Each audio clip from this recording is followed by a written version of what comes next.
HS24 news కి స్వాగతం. నేను విజయ. డీటెయిల్స్ లోకి వెళితే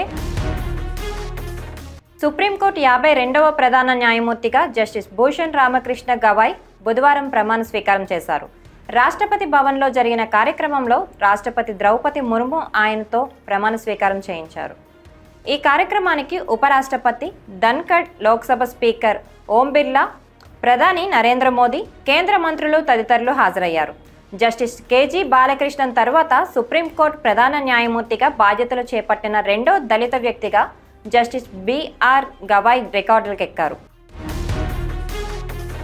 భారత్, పాకిస్తాన్ మధ్య కాల్పుల విరమణ ఒప్పందంలో అమెరికా కీలక పాత్ర పోషించిందని మరోసారి ఆ దేశ అధ్యక్షుడు డొనాల్డ్ ట్రంప్ వ్యాఖ్యానించారు. ఒప్పందం విషయంలో అమెరికా మధ్యవర్తిత్వం వహించిందని ట్రంప్ పేర్కొనడం శనివారం నుంచి 5వసారి కావడం గమనార్హం. సౌదీ పర్యటనలో అదే వ్యాఖ్యలు చేసిన ట్రంప్ ఆ తర్వాత మళ్లీ పాత పాటే పాడారు.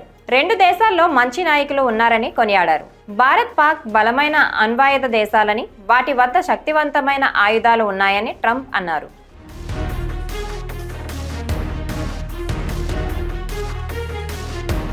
తమ అదుపులో ఉన్న సరిహద్దు భద్రతా దళం BSF జవాన్ పూర్ణం సాహును భారత్కు పాకిస్తాన్ అప్పగించింది.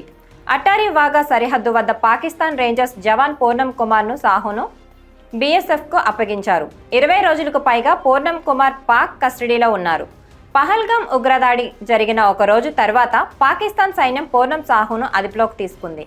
ఆ తర్వాత రెండు దేశాల మధ్య ఉద్రిక్తత పరిస్థితులు నెలకొన్న నేపథ్యంలో పూర్ణం అక్కడే ఉండాల్సిన పరిస్థితి ఏర్పడింది. ఆ తర్వాత భారత్ ఆపరేషన్ సింధూర్ చేపట్టింది. దీని తర్వాత ఇరు దేశాల మధ్య తీవ్రమైన ఉద్రిక్తత పరిస్థితులు నెలకొన్నాయి. ఈ నేపథ్యంలో పూర్ణం అప్పగింత మరింత ఆలస్యమైంది.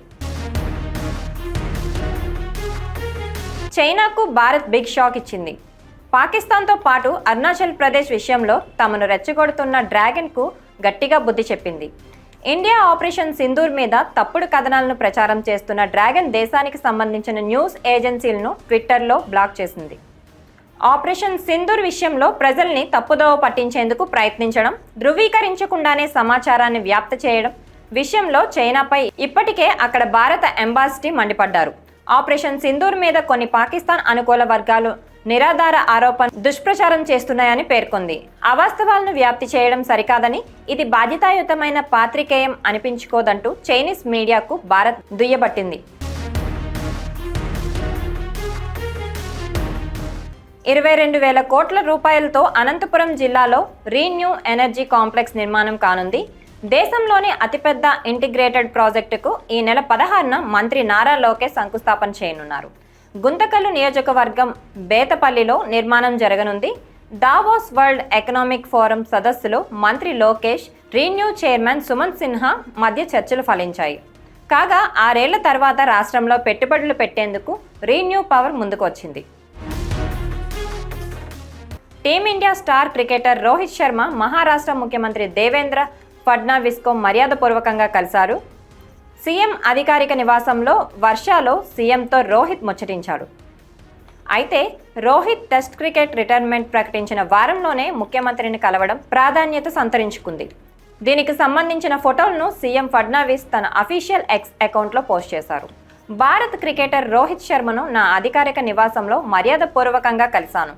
టెస్ట్ క్రికెట్ రిటైర్మెంట్ ఇచ్చిన సందర్భంగా అతడికి నా అభినందనలు, అలాగే ఫ్యూచర్ కెరియర్కి ఆల్ ది బెస్ట్ అని ఫడ్నవీస్ అన్నారు.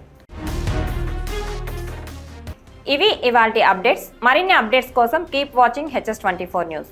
Please like, share, subscribe our channel.